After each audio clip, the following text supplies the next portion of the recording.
The true story about the feds, before you get there, they know you're coming. If you hot, they know. Put a bone in that person and they don't come through, you gotta go. It's move, you gotta go.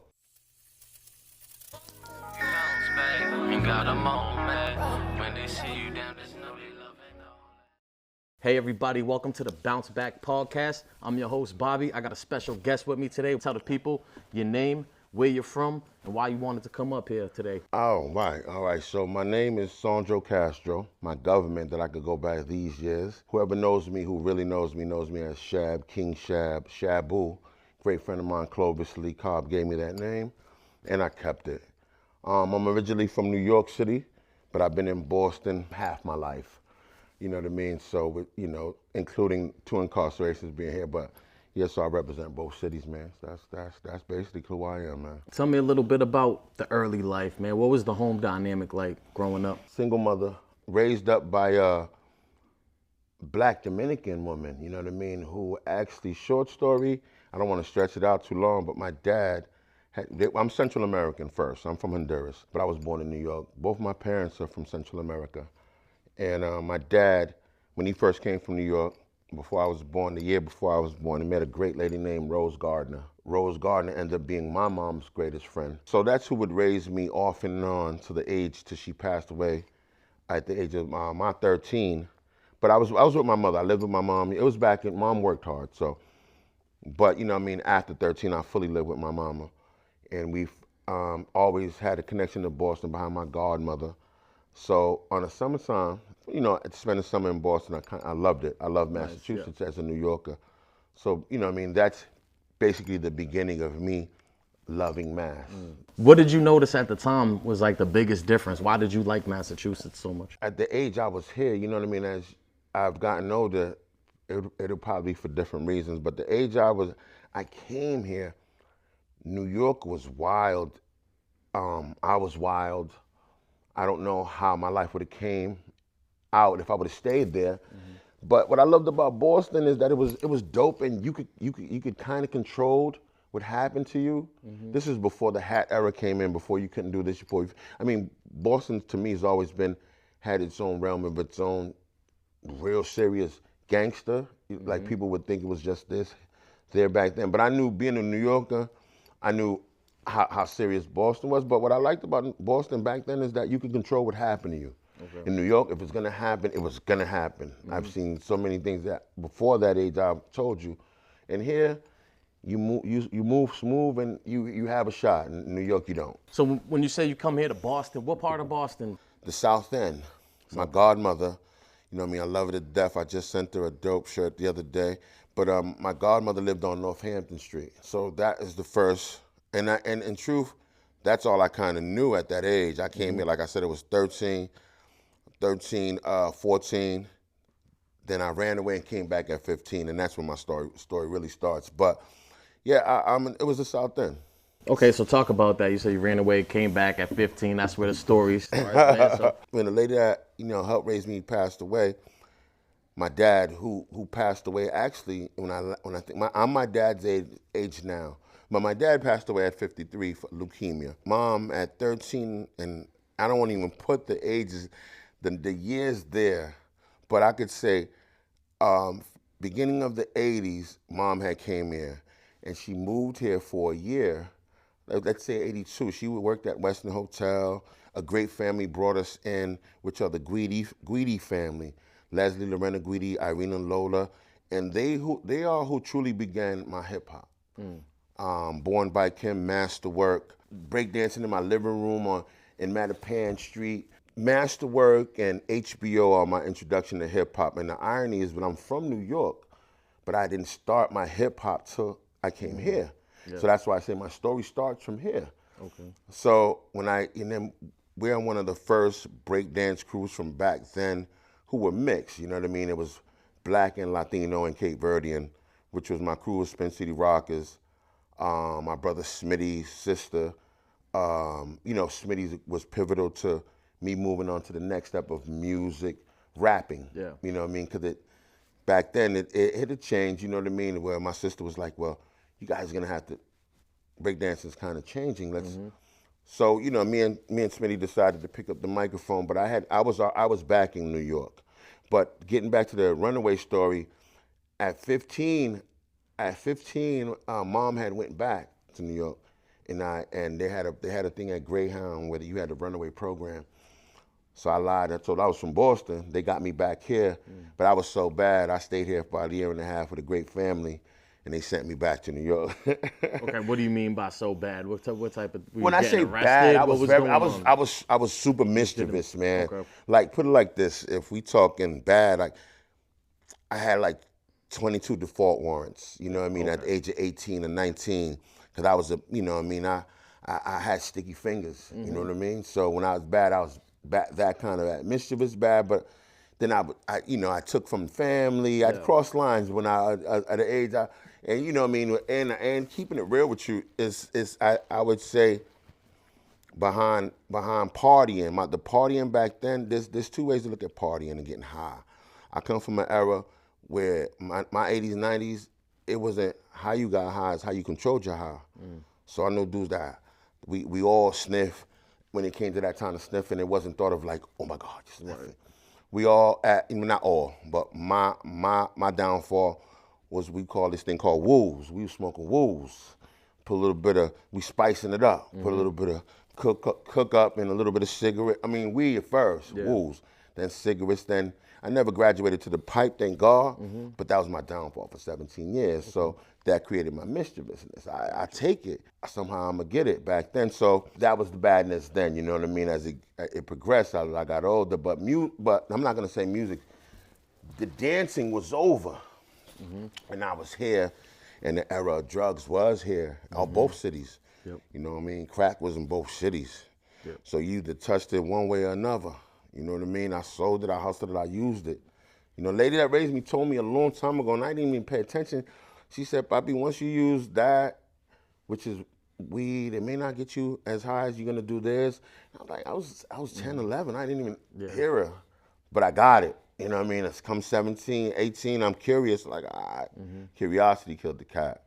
But, you know what I mean? So that my mischievousness, my badness came from stealing.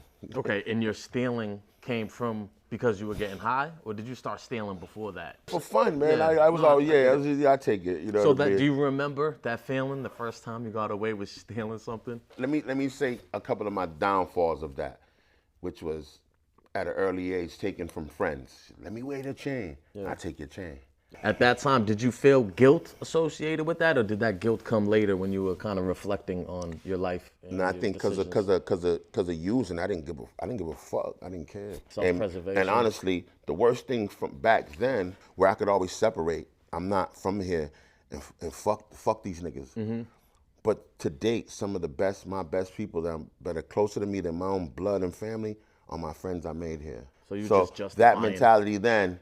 I didn't give a fuck like you, and plus I was a shooter, so we could shoot. We could, you know what I mean. You could have did what you had to do with no one telling on you. So I was challenging back then. You know what I mean. I remember going to breakdance battles, and I'm be the one with the 38. We shit pop off. At least I get to put one in the air at the Tobin Gym. After things have happened in hip hop. Hip hop was changing, so you know what I mean. I can't say a lot of us that was the breakdancers. You know, we all wasn't using something at one time, you know what I mean? But it's how we dealt with it. It was to maintain, it was never to show you was high. Because when you showed you was high, you was bad, like, oh my God. Right, you know what I mean? Everything is so Front Street today, it's crazy, but back then you couldn't show you was getting nice. You could be as high as a motherfucker. Don't show it. You know what I mean? I always bring it back to Len Bias, #1 draft pick in the NBA, drafted by the Celtics. Like, you don't see that nowadays. No. So that just goes to show you how prevalent it was in society. And then when crack took over, it just changed the game completely in the whole country. It demolished so many hoods, man. Families too, all of that. It demolished so many hoods, you know what I mean? That brings me to how I came from user, you know what I mean, 17 years, to the final time I decided to get an opportunity to hustle it. You know, for 17 months, almost under 2 years, made like 67 grand, not all mine. It was consignment, so I probably made 22. But as an ex-addict, that shit was great money for the time, you know what I mean? Absolutely. But I still was now on the other side of the devastation. I'm on the other side of, damn. I had an older woman, 67 years old, you know what I mean, older Italian woman, you know what I mean? I hate to put a race on it, but she was Italian. She'd ride her bike 3 o'clock in the morning on a Huffy, selling her kids' jacket, and the kids calling me the next day, you know what I mean? Big homie, did Nana send me this? And yeah, come get it. So I saw the other side of it, and I think being that I was an ex-addict, I was compassionate to some. Right, you sympathized. As far as, but they like you said, to a point though. To a point. One point. I got so many bad things on that compassion. Don't pay the pills. I got so many bad things on that compassion, but I understood it because I was once them. Let's talk about the first time that you was actually locked up in a jail cell. What were the events that led up to that? But I'm gonna tell you a short story that was a simple story. I got mad at my kid's mom at the time, and I was jealous. So we were living in the South End. I run upstairs. I had a pit bull. I grabbed my clothes. A cousin grabs me, a female cousin. I said, I'm gonna kick you. I don't. It's a female. My dog, I grab my clothes. I take a little black and white TV, throw it out the window. Boom. At this time, me and her, it was toxic, young toxic, but I was the toxic one. It's not her. I know that now. But Monday we were back together and I had to go to court. When I go to court, I had to answer the 6 other defaults, but now this new charge with her, and that became attempted shot foot, B&E in the nighttime, Destruction of property. destruction of probably, property. yeah. It was 5 charges, which I got a funny story. I'm gonna catch up to that. It was 5 charges that was stemmed to that. 22 days, my first little bid. 22 days I stayed in Nashville Street, and they said you could go home today. Take the plea, continue without a finding. I could go home today? Word, let me take that. Bang. Within the next month, I catch another case. Now I got that looming. So you know what I mean? Never take what you don't have to take. Is what I learned with that. Continue without a finding, suspended sentence, all that suspended stuff. It's the trap. It's the booby trap. Right.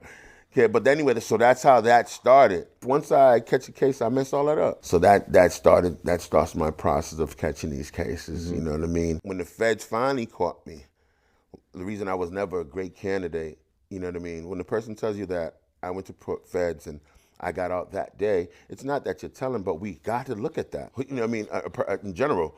But, when I went to probation, it was like, don't even think about it. You had 22 defaults.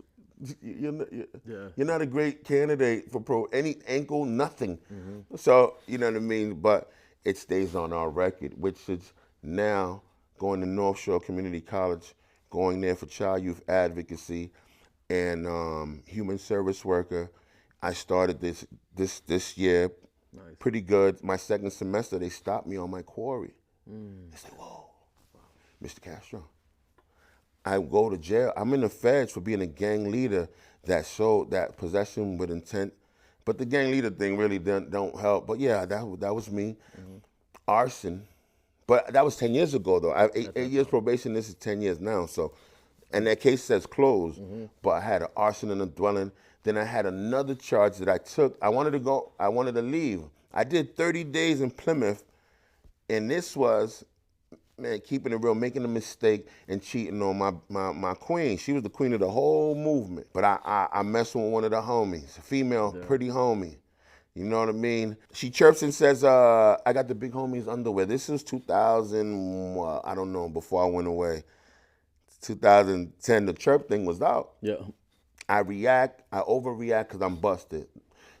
God rest her soul, the queen passed away now. But so I overreact. I take the charge. I'm only telling you that I took the charge of trying to recruit at gunpoint.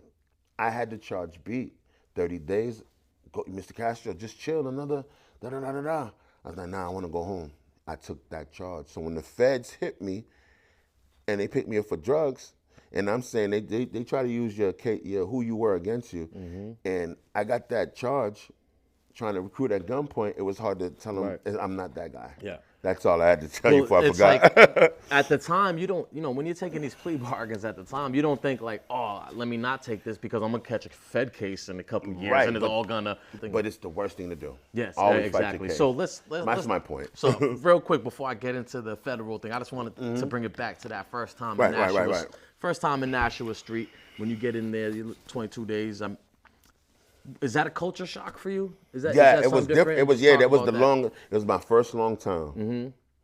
It was my first long time. I met some great people, and this is what got me to take the case. I was like, I want out of here. I want to get out of here, man. So the first mistake I made. Yeah. Okay. So first mistake I made.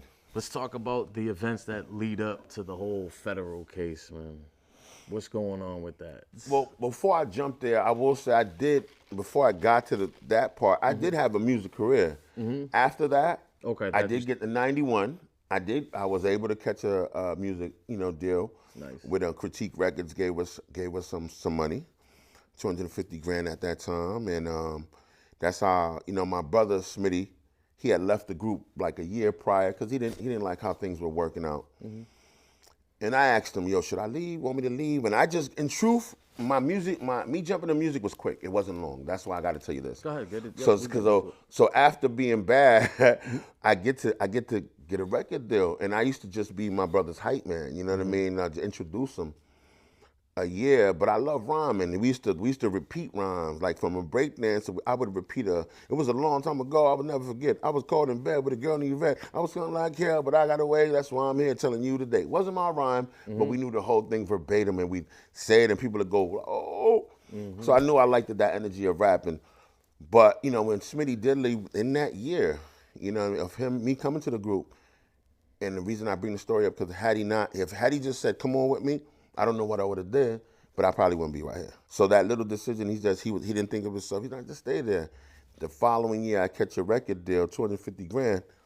Hype Williams shoots my video. Black or You're White was the single. Same time Michael Jackson had Whether You're Black or You're White. We came out with it, but of course, he overshadows that. But KRS on a Hug, was a dope single. But in the beginning of that's when I started using, because when things slowed down and got boring, I was all over. But then the next 94, it slowed down. So I guess that's when, the part of that addiction kicks in, and that trails off into its own story of its own. Mm-hmm. But getting to the feds was me coming out. 1999, I came out. If I had been, how long was that bid you just came home from? Just for context. No, okay. So I came home 96, 99. I didn't go back till 2010. How many federal bids you got? I only have 2 bids: the state and the federal. But there's the space where I wanted to just share with you that in the 90s, I was able to do some music, and that's how I did those great things. But then that dwindled away. How were you spending that money that you said $250? Was that something you got up front, or did you plan for the future? I just made a great post today about a great friend of mine named Mike Johnson, who I call a brother, and his mother, Miss J, R.I.P. They gave me the opportunity that year when my brother Smitty left. The mistake I made, and it's not their mistake. The mistake I made is they gave me a stack of a contract. I lied. I didn't give a fuck. I just wanted the money. But young Shab was a quick thinker. She got to happen right now. But anyway, so my mistake was I didn't have them read that shit. So when the $250,000 came, somehow in that shit, I gave away. I got $5,000. Out of the $250, I got $5,000. All right, so that ain't gonna do much.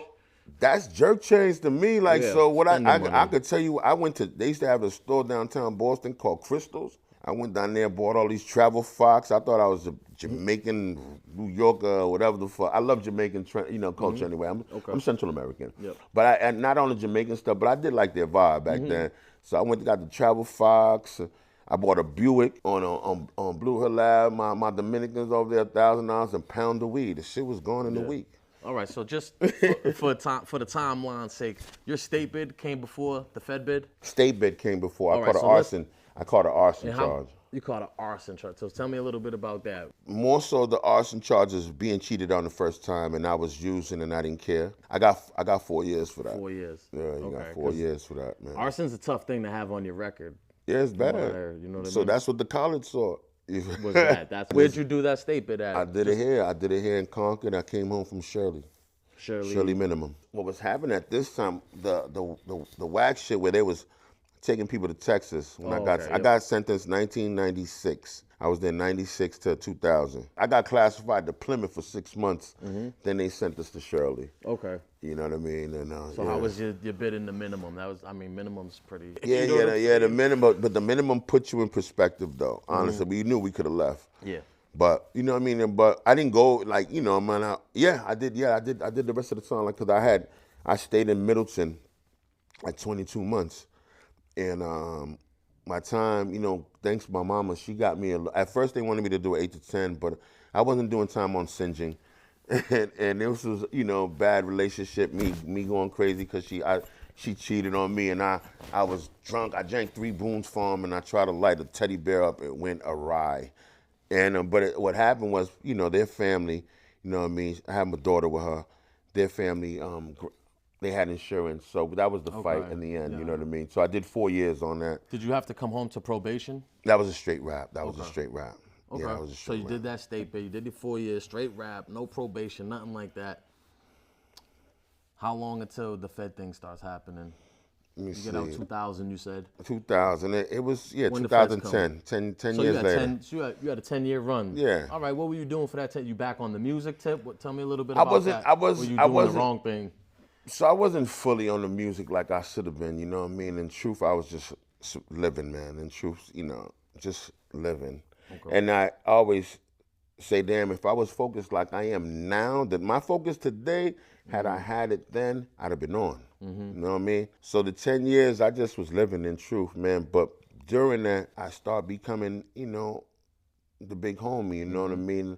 I'm Central American once again, so a lot of my family is both sides, Crip and Blood. I'm not gonna go into full detail, but yeah, so in Brockton, you know what I mean, I started banging, moving around with the flag, but I was using it for bad at the time. You know what I mean? I knew I was official, and I used to downplay the whole gang shit. In truth, let me keep it tall. Let me I want to share this because I had made the gang for my son. In truth, my son was working out of town. He job called, so I kind of made a gang so my son won't have to be. It was the time when that was happening, so I didn't want my son to have to be nobody. When he came, whatever, you have a full crew of your friends.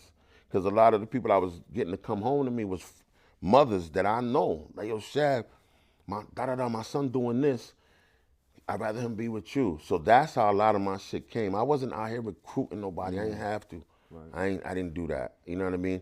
I was 137 strong, but I had 4 of my own kids. So I wasn't recruiting no one's kids. So that was being built. And in truth, during the transition of that, it wasn't right in the beginning. We was GKB, Gangster Killer Bloods, and I love my city, but my city used to add too much things. So I finally got connected to someone through the MySpace days. A person from Watts hits me like, yo, what y'all doing is kind of not even moving like that. Y'all should do it like this. And he came and stayed with me in Brockton, this brother. So he came from Watts, California. He came from Watts, but he was in Brooklyn from Watts. Okay. So he got sent to me from Watts to come stay with me in Brockton for about 2-3 weeks. And a real solid, young, but solid person, you know what I mean? And he's like, basically, if y'all doing something like with this whole blood movement, wouldn't you rather be from a original stem? Eastside Bounties, they did this is what happened. They came from in the 70s, they one of the first original sets. And I'm like, yeah. But in truth, at the time, I could have been anything solid that I believed in. You know what I mean? I know OG Mac. I met OG Mac and I told him I didn't need to be blood. OG Mac was dealing with a great ex of mine named Wanda Williams. She actually cooperated against him with that whole OG Mac story. So I watched that in New York. Then I came here. Then a year later, I want, you know what I mean, I was thinking bad. So I'm going through the worst places in Brockton, the Lit, the this, the that by myself in the 38. And I was good. You could do that back then. You know what I mean? But the mindset was used. I was using. Right. Because of the set, I quit using. That is my story and the truth of it, because it was one time my queen got tired of it. She let them all come to the bathroom. I was using, the guard was there, and she was like, she was done with it. And I told them out from behind the doors, like, I can't lead y'all. I can't lead y'all. When I came out that bathroom an hour later, I had 6 or 7 of them walking me, giving me soup, giving me this, and they stayed with me. And 2 months after that, I was done. That's why I've been clean now 16 years, you know what I mean? Did you feel you had to lead by example? I had to, because they believed, they didn't leave, you know what I mean? They didn't leave, but mind what I told you, they caught me. My hands were like, I showed them, but they stayed, you know what I mean? Years later, things would change behind, and that's the second thing I want you to touch on, or you're gonna ask me to, but yeah, that's why I became it, because I had friends that I've known for years that turned their back on me, you know? And these young brothers that had no reason to believe in me because I told them not to. Yeah. But they saw something else. I would listen when they talked. When we did things, I went with them. I wasn't just a big homie calling shots. I'm there with them, front line with them. So they was helping you as much as you was helping Absolutely. them. It was a mutually beneficial. Absolutely. And I say that, and people don't understand that. But yeah, so my crew, my son had his own little crew, and these guys are some of the guys that helped me sober up. Okay. But that life always does lead to, usually one of two things when you go down that road, and eventually you end up getting a federal case. Yeah. So just talk about that. From what I'm understanding, it took them 2 years to get me because I was chilling. Yes, I did get a chance to hustle. It lasted probably 16 months because as soon as there was a big bad thing that happened in Haiti. My person was from Haiti, and we were done after that. So it was that year that happened. So, like I said, I made about 60, 70 grand, but that's neither here nor there. So I didn't know they was making a case. I was done though. It was 2 years after when they came to get me. Okay. Had I had a great lawyer from the beginning, I could have beat it because I'm actually also an Annie Dukin case. Oh, okay, yeah. And I told them about that after the fact, but they was like, nah, we don't care. So just talk about that day when the feds come. Just a little bit about that day. Oh man, so that day, I had came from a night, and it's so crazy. I just came from a night, spending some time, you know what I mean, with a great person in my life. Then I went home to my baby's mom, man. Rest her soul. I was being a dirtbag, I guess, man. So, but anyway, I came from. And I took a shower, 2:30, I got in bed. At 5:35, there's a banging at the door that I've never heard in my life. And for the first time, like I never would hide. I had a back door, but clearly they were there too. But for the first time, I just lay there. And they bam, bam, bam, bam, bam. Because I'm like, it can't be for me. But when one of my kids, we never do this, but one of my boys or my stepdaughter opened the door, and they were there, man, ASR 10s and all these crazy things, but 2 cops that knew me, and they were respectable cops, Ernie Bell and Shaft, you know what I mean, from Brockton. They was like, they had the face like, and I was like, damn. Guns drawn and everything? Guns drawn, but they didn't have to go crazy. Okay. They just let me get dressed. I know they're there for me. You don't gotta fuck the house up in front of the boys. My boys was looking at it. They were 6 and 8 at the time. Yep. The houses, you know what I mean? So where you gotta fight the case from? Did they give you a bail? Or you fight it from Plymouth? Yeah. I fought it from Plymouth. So how long were you in Plymouth, and then did you go to trial? 11 months. No, I was no used to taking the trial because I had 6 homies that was gonna tell on me, and so I thought I was beat. The Annie Dukin thing could have helped me, but after the fact, you know what I mean? Right. After the fact. So I didn't take it to trial. My numbers were 48 months, and I had already 11, so fuck it. So talk about the first stop, the federal system, they call it diesel therapy. Did you have to go through a long, arduous journey, or did you go somewhere close, New York? Well, one of the first stops I went to was Providence, where we all go to. But, I will touch on the topic for the young G's. and this is a topic that I probably, always wanted to talk about, which is a thing we call the paperwork and people putting a bad bone on your name. With no paperwork? Right. I fell victim to this. I was in a unit good, a soldier. I'm not going to put no names out there because he got his time. A great soldier that I knew, which ended up being, they was Cape Verdean things. So my baby's moms, she knew of him. Not family, but direct family. I thought about the move after, but anyway, he hits me in the room. Well, I see your name on his paperwork. And what happened, he had 27 people there. We lived on Hunt Street. Gotcha. In truth, that's what he had. He had no paperwork. Right. Some people don't know how to read paperwork, too. He had no paperwork, but he had all of our names, everyone who lived on the street. Okay. I said, I don't know. You know what I mean? He showed me. I don't know. I'm gonna talk to the queen about it. The units saw this. They moved me off the unit. I decided not to fight. I'm there for 11 months. There's 17 of them. There's 90 of me. I got bank robbers, but if I would have moved, the whole unit would have moved, and I thought I was going to get pinpoint for that kind of movement. So the truth of the matter, 2 weeks later, I get sentenced. I see him, and he and his roommate, they get sent down. He tells me good luck and the whole shit. What jail people upstairs don't see, but so the fact that I didn't have that fight made me look guilty. So when I go through the system, you go to Wyatt first, and you stay there and get your number. From there, you go to Brooklyn. From Brooklyn, that's when they tell you where you're going. Go to Virginia. When I got to Virginia, the first thing you do is like, yo, I didn't have this fight. I took the person who was driving the car. Two people was running the car, Boston car at that time, but a great friend of mine, you know what I mean? Who made sure I was good when I got there. He's like, yo, Shaq, we know your case. We heard your case. You're like, before you get to there, the true story about the feds, before you get there, they know you're coming. If you hot, they know. I'm good, you know what I mean? So, but when I disclosed about the fight I didn't have, I don't give a fuck about that fight you didn't have, you know what I mean? We don't give a fuck about that shit, right. You know what I mean? We know you ain't no rat, da-da-da-da-da. So, as I come home, I gotta say this, as I come home, since I had that bone on me, there was, people that was spreading the rumor. Well, now you could just Google me, because they could always Google me. You can't hide from anything but Google.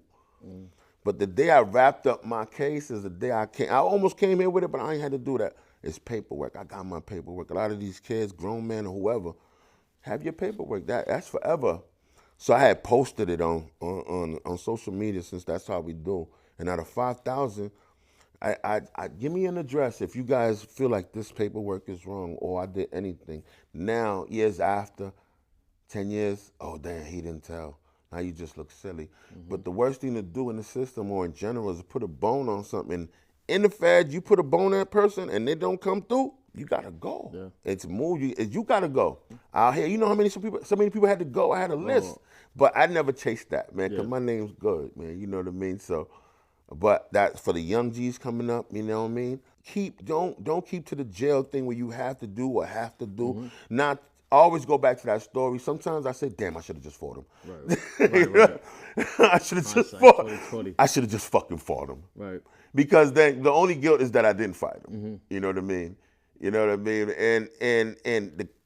And the corny story I do want to share, and I don't care how corny it makes me seem, but while I was in this system, everyone has their own way to cope. My coping was playing solitaire. When I played solitaire, I would answer to God. If I lose, I would, so just a true story. Okay. So I knew I wasn't going to do a lot of time. But one of the things that when I lost, I said, God, I'll leave the set alone, the way, because I never really attacked with the set. They can never tell you I meant to attack, but a set is a set. I won't never leave the set. It's still who I am till I die, by myself or with whoever.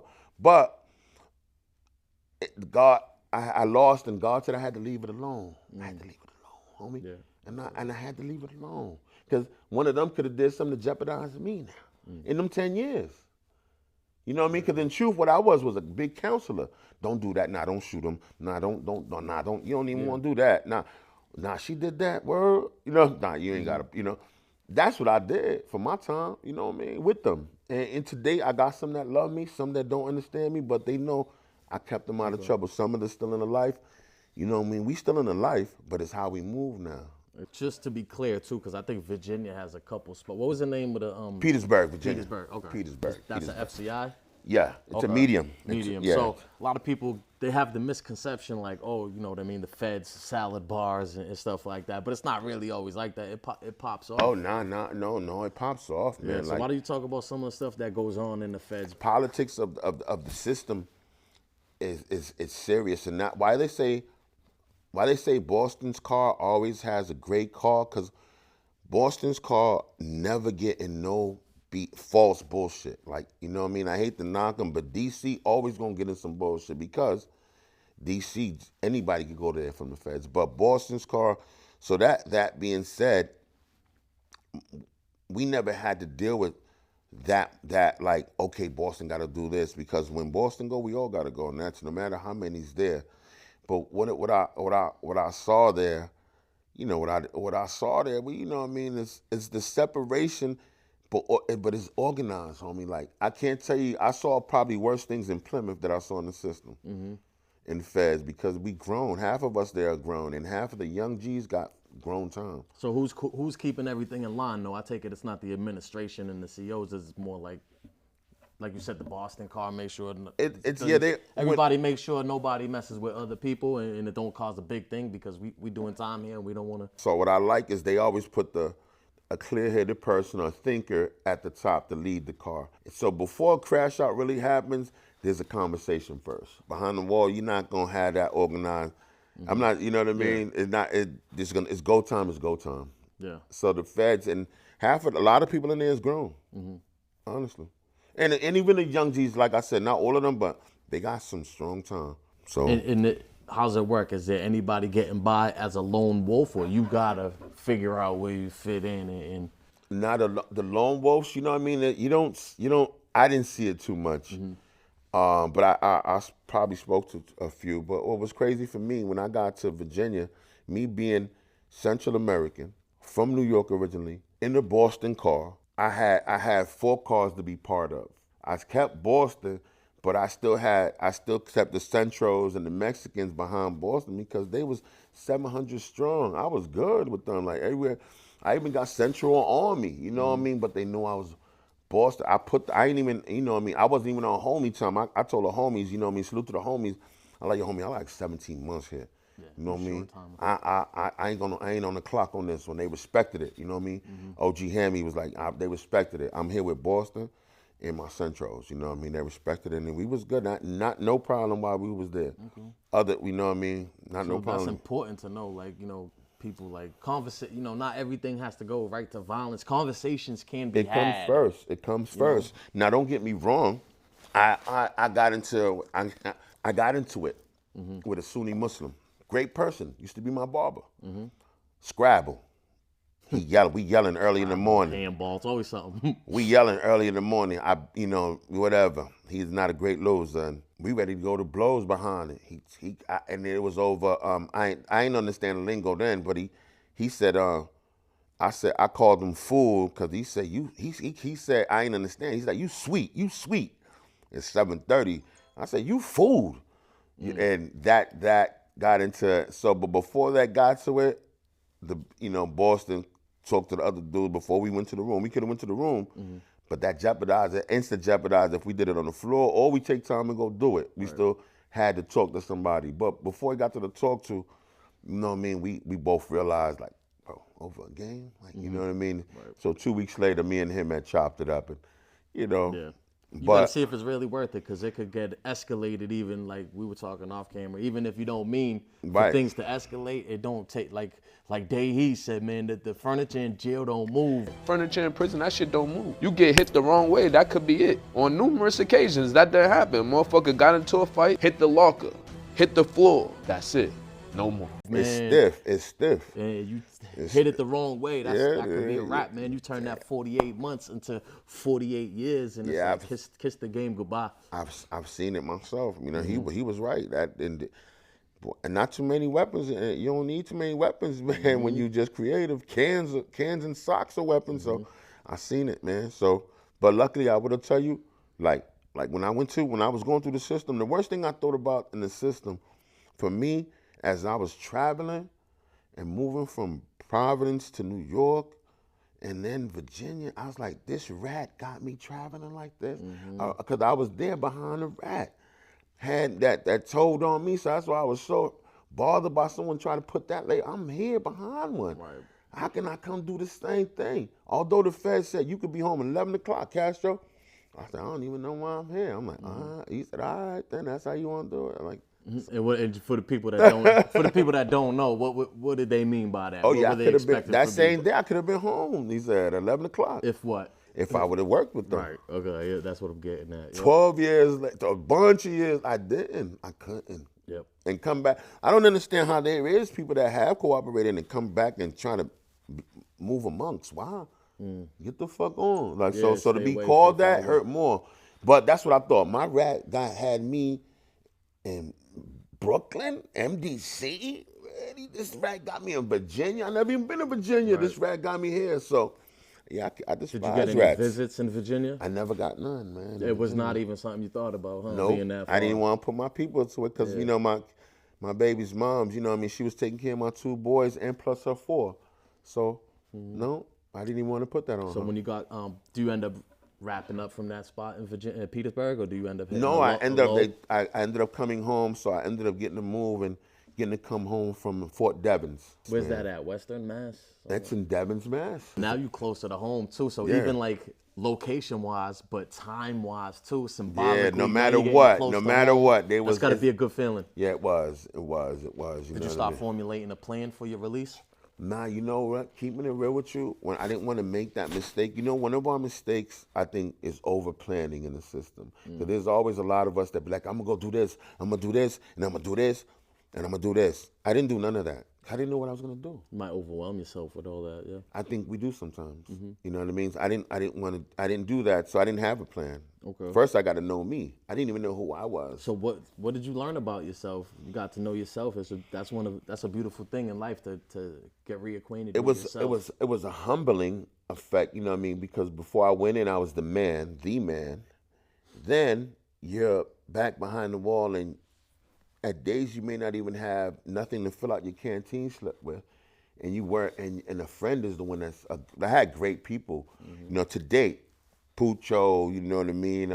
I big him up, and I had some great friends at Devens. When I got Pucho, he had everything. He was, you know, he was a hustler in there, honestly. So, but I wasn't on my own no more. I wasn't the man no more. You know, I was asking this person for a suit and sneakers or sweats because I wasn't able to buy it.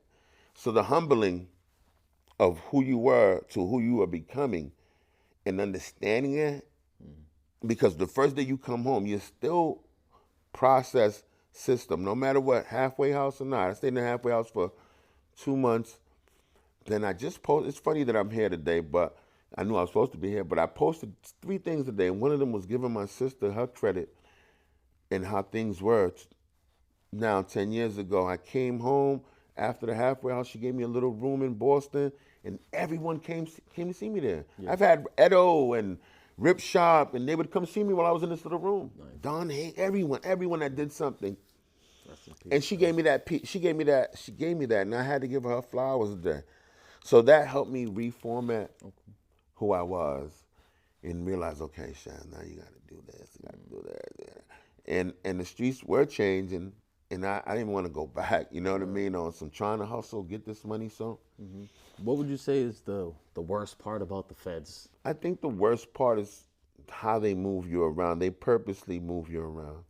They do that as part of, you know what I mean, to displace you. It's horrible to be incarcerated, but if we hustling, or if we did it, we know that's where we going. So I knew that's where I was going. I'm hustling, I'm getting all this money. So I wasn't like, oh my God. I'm like, damn, this is the now. 2 years later, I'm done. I was really chilling. Yep. And they didn't even have a great case, but they just needed to get me off the streets. So I guess being, the location, being far away from everything they want you, they don't really want you having a great support system. They want you to feel alone in there. No, they won't want punish you, but they punish families, break up families too, and they treat families poorly in visiting rooms and stuff like that, so I'm sure. Or they want your family to go through the cost of it. because there is families that will come and visit, and you know, there's two families in all of this all the time. The ones that have and that don't, and the ones that have are gonna spend all that money to do it, and they're eating off of it. So it's a business, you know what I mean, for them. So it's crazy. When did you come home from the feds? What year? I came home 2014. So that was almost 10 years ago now. You got 10 years on the street. What you been up to since then? Oh man, so when I came home, I had to, like I said, I came to my sisters, came out to her and the friends and the music. I had the studio in my little room, my little green room, and that gave me like the, okay, I'm back. But I realized, damn, I'm not back. Like I've, you know, before I went away, I had a great single that was supposed to be the single. Now we're off with our timing, so I'm not the man no more. And I'm understanding, like, oh shit. So, but every year I've stayed at it. No matter what I've gone through, I stayed at it, stay consistent, and stay moving. Now, within the last few years, pandemic, you know what I mean. And I love my son. I got a son that does music also. You know what I mean. Through my own mistakes, we don't speak as I would like to speak with him. But he's been my motivation, you know what I mean? So I've been in, I said once to myself, I said, he motivates me to, I can get next to my son organically just by rapping inside this microphone in my room. And I can, you know what I mean? So that being said, I'm proud of everything he's doing, but I'm proud of the energy he gave me, you know what I mean? Within the last, so now the more focused I've been now is because I let a lot of things go. I really put down, like, I put down the streets as I needed, because the streets are different. And if I'm walking a certain way, like, there's no reason for anyone to even cross where I'm walking. We're not even walking the same path no more, honestly. So you know what I mean. So yeah, so I feel good. I feel good at that. You know what I mean right now, honestly. Did you ever feel guilty for not being around for your son the way you would like to? Absolutely. Yeah. Absolutely. How do you deal with that? You just try to better yourself? How I deal with it is focus on my mother, though. See, the disconnect now hasn't come. Like me and I have 3 boys. I have a daughter. You know what I mean? I can't say that we've been in each other's life like I would want. In the last 3 years, though, I've been taking care of my mom. You know what I mean? Okay. And my only thing is to say to my kids is like, what she has to do with it. What anything in general, what does she have to do with it?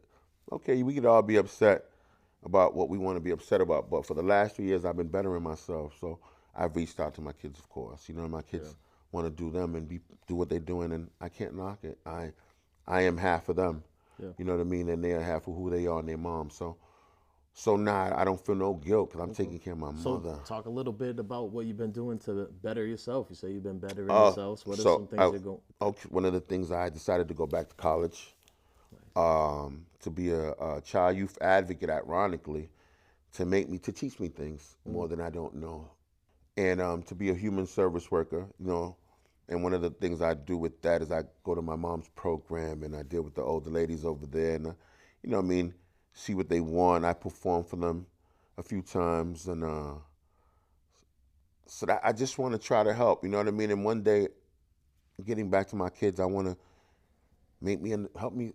I can understand why what I did. I know why there's the disconnect, but maybe with what I'm learning, help me how to reconnect with them. You know what I mean? True story, and because I don't know everything. You know what I mean? We can know a lot of things, but I don't know everything. Yeah. So so I got to open a new location where we're actually gonna do this. Crooks, I don't have none of my gear on, and that's sort of hoodie I have for you. Sitting on Lives Back. 2 years ago, I went downtown and I got that name, Sitting on Lives Back program, Crooks, because I stole my life back before I used to give it to, where I would take some brothers and kids off the street for 6 months, teach them how to make a song, but more so teach them how to do a resume, teach them how to do the side things. If music brought them in, I'm gonna show them how to do the other things that I didn't know how to do. And at the end of the 6 months, we create a song and do whatever we present. Because I have somebody who knows how to do everything, teach them how to video, but that's how I want to give back, man. Why do you think that's important to make that connection with the youth? Because a lot of times there is a disconnect between the younger generation and the older generation. So, one, it's important because being raised in 2 different cities, in New York, we had arcades. We had different things for them to go to. Boys clubs everywhere, different things. Boston, you have one or two. You don't have too many outlets for them other than them being on their phone. So I want to give them something else to do other than what they're doing. In truth. What advice would you give to, say, a young man running the streets, teenager, knowing where it leads? You know what I mean? Really look at what the streets are offering now. The streets wasn't offering nothing for us back then, okay. But we were taking the streets, we could take over. Now, these streets are camera built. Everything you do is being, you know what I mean, is being recorded. And someone's gonna record you. So I was like, yo, pick something else than street. You know what I mean? Pick something else. There's so many doors with this social media that we didn't have at one time that you guys could just from being great use can get in there and do something different. But the streets are different. The streets have changed. The streets ain't the streets no more. There's so many like legal side hustles and stuff you can there's do. so if you many. got that entrepreneurial spirit, Right, you know, right, there's so many avenues that you could do right on your phone if you wanted to. The streets in the future, there is none. That's what I saw. So you've been out 10 years. That's a long time. What do you think is the most important part of the reason why you've been out for 10 years? Not going back to my old ways and or you know what I mean, I've always been a leader, so I can't say I could never be corrupted by no one else. I corrupt my own self, but not resorting to my old ways, not making excuses, just making way. You know, making you know what I mean, or not waiting for someone else to do it for me, but I was used to. Just do it myself. Understanding the cost of that $100 and the meaning of that $100, you know, and respecting it. So talk a little bit about what you got going on recently as far as the music. I'm pushing a great friend, you know, artist, Don Wee. You know what I mean? I totally believe in what he's doing, you know what I mean? Don Wee's been going at it. So our thought process is to jump behind each other, you know what I mean, and push each other. So I'm behind him all the way, you know what I mean? And that's where I'm at. With opening the studio, and we have a couple of brothers, you know what I mean, which is Weedo Entertainment, FMG, my man Mario, who's been behind them, and I have a slew of great artists, producers. I call them the Beat Bastards, Buzz Beats, Street Beats, Haywire, a young phenom, I call them, We City Entertainment. Their energy is what's keeping me energized. But I'm still in school too, you know what I mean? I'm not, that's not the only thing, but that's what I'm doing right now, man. I'm helping and I'm pushing dudes that just need to push, the little nudge, you know what I mean? Duff, I'm pushing helping my cousin Duff the Butcher do some things, you know what I mean? But Don Wee is the guy right now, man. I got some things with him all on the all platforms right now, some great songs with him, man. Mirror and stuff like that. So I just stay tuned. I don't want to bore people. Okay. Just link in. Short-term goal and then long-term goal. I definitely want to accomplish these certificates in these classes, in each one of those classes, and I'm also gonna have a drug class, ironically, you know what I mean, to learn about drugs and being not a counselor per se. So is to get these certificates, man, these diplomas, man, and so if I want to go speak somewhere, and you know what I mean, and so we have a documentary I'm working on, also telling my story, my whole story, and you know how I started with the music and how I got to what you kind of did tonight. So I want to put it down, my music story. So my short-term goals is complete these semesters. The long-term goal is to get these diplomas. Okay, so you've been out for 10 years, man. I'm gonna just say, where do you see yourself in another 10? I see myself with 2 locations, you know what I mean? I see myself, you know what I mean, owning my house, you know what I mean? I want to own my house. I don't want to rent. And, you know what I mean, some more property, man, where I can have people working and they can make some bread. What advice would you give to somebody, man? You've been out a long time. What advice would you give to somebody that just came home today? Follow your own path, you know what I mean? I'll tell them follow their own path, but don't jump into everything, you know what I mean? Analyze it. Things have changed. If you've been gone for 5 to 10 years, analyze everything. Things are different. So get to learn before you jump in anything, you know what I mean? And relationship-wise and anything-wise. Get to learn what we have out here, because things have changed in the last 10 and 5 years for them. We'll just get your social media, but before the social media, just some closing words. Closing words, man. One of the things I'm glad we like to talk about was one family. I love my family, and I miss my boys. And I miss my daughter, and you know what I mean? I ain't been perfect. I haven't been perfect. And for fathers my age that haven't, you know what I mean, been